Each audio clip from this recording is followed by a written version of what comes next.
Assalamualaikum warahmatullahi wabarakatuh.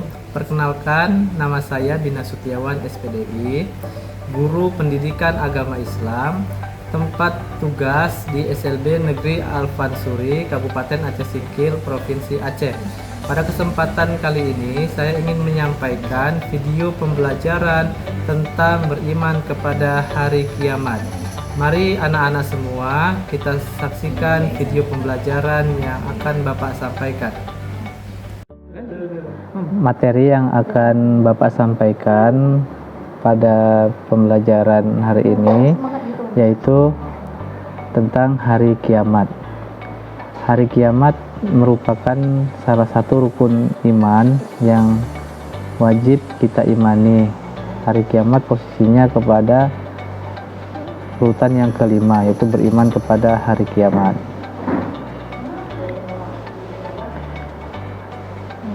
Hari kiamat adalah suatu peristiwa hancurnya seluruh alam semesta serta seluruh isinya. Jadi semua alam semesta ini beserta makhluknya itu akan hancur apabila kiamat telah terjadi. Nah, untuk selanjutnya Allah Subhanahu wa taala berfirman di dalam Al-Qur'an surah Al-Qari'ah ayat ketiga sampai dengan yang kelima, yang artinya, tahukah kamu apakah Al-Qari'ah itu? Pada hari itu manusia seperti laron yang berterbangan dan gunung-gunung seperti bulu yang berhamburan. Dari surah Al-Qari'ah ini dapat kita tarik kesimpulan betapa dahsyatnya hari kiamat itu apabila itu telah terjadi. Bahwasanya kita sebagai manusia itu seperti laron yang berterbangan, dan gunung-gunung yang kita lihat sekarang di dunia begitu besar, berat, itu seperti bulu yang berhamburan pada saat kiamat telah terjadi. Terus selanjutnya, apa tujuan bagi kita mengimani hari kiamat? Yang pertama adalah untuk menyadari kita bahwa hidup di dunia ini hanyalah sementara. Kemudian yang kedua, untuk memotivasi kita beramal soleh sebagai bekal untuk kita nanti menghadap Allah di akhirat. Selanjutnya untuk menumbuhkan rasa takut kita terhadap dosa-dosa yang kita lakukan. Selanjutnya untuk menumbuhkan sifat sabar dan tawakal dalam menghadapi cobaan dari Allah Subhanahu wa taala. Selanjutnya untuk mendorong memperbaiki diri kita dan memperbanyak untuk melakukan amal ibadah kepada Allah. Dan selanjutnya untuk memperkuat keyakinan akan keadilan Allah di akhirat kelak nantinya. Selanjutnya kita memasuki jenis-jenis kiamat. Itu terbagi menjadi dua. Yang pertama yaitu kiamat sugro. Apa itu kiamat sugro? Sering kita sebut kiamat sugro adalah kiamat kecil, yaitu terjadinya sudah ada sejak dahulu kala, karena tanda-tandanya tidak menimbulkan kerusakan dahsyat. Banyak orang yang menganggapnya sebagai peristiwa normal. Nah, jadi kiamat sugro ini, anak-anak bapak semua, terjadinya itu sudah ada sejak dahulu kala, artinya sejak Nabi Adam diciptakan atau bahkan jauh dari itu, kiamat sugro ini telah ada. Salah satu contohnya adalah adanya kematian. Itu merupakan salah satu contoh dari kiamat sugro. Selanjutnya, yang kedua adalah kiamat kubro. Sering kita kenal kiamat kubro adalah kiamat besar yang menandai selesainya kehidupan di alam semesta. Jadi seluruh alam yang ada di dunia ini beserta makhluk-makhluk hidup ataupun makhluk lainnya, baik itu jin, malaikat, semuanya itu akan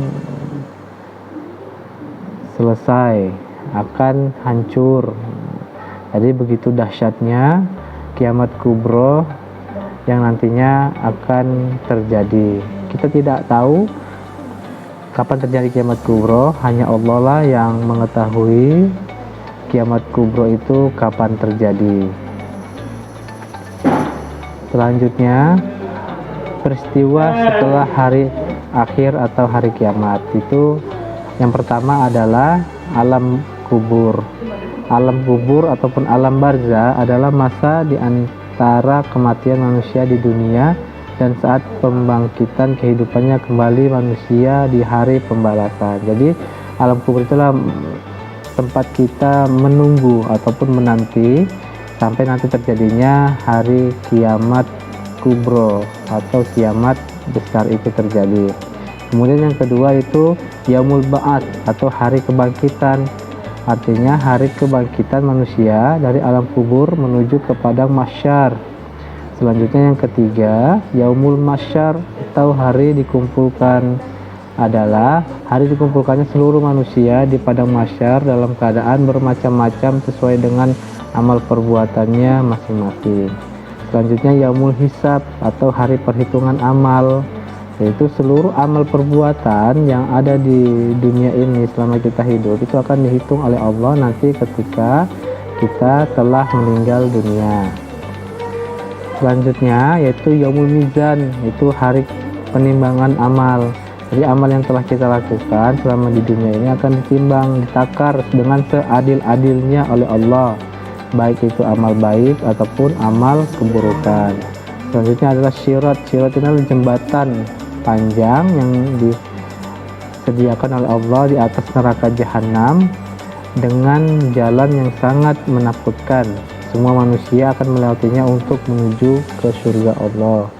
Selanjutnya yang ketujuh adalah surga dan neraka.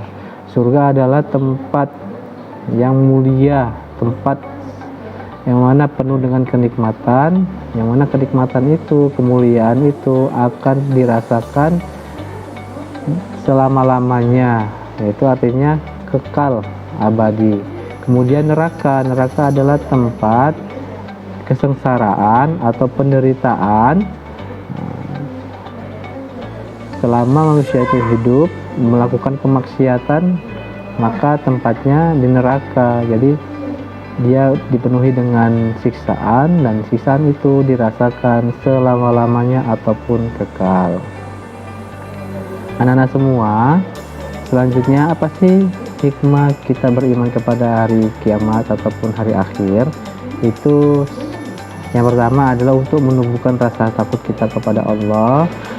Yang kedua, untuk mendorong kita beramal soleh. Yang ketiga, untuk menumbuhkan sifat sabar dan ikhlas.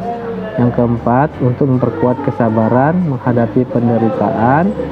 Yang kelima, untuk meningkatkan rasa tanggung jawab. Yang keenam, untuk menjauhkan dari sifat sombong, tamak dunia. Yang ketujuh, untuk memperbaiki akhlak dan perilaku kita. Dan yang kedelapan, untuk menjadikan hidup kita terasa terarah dan bermakna.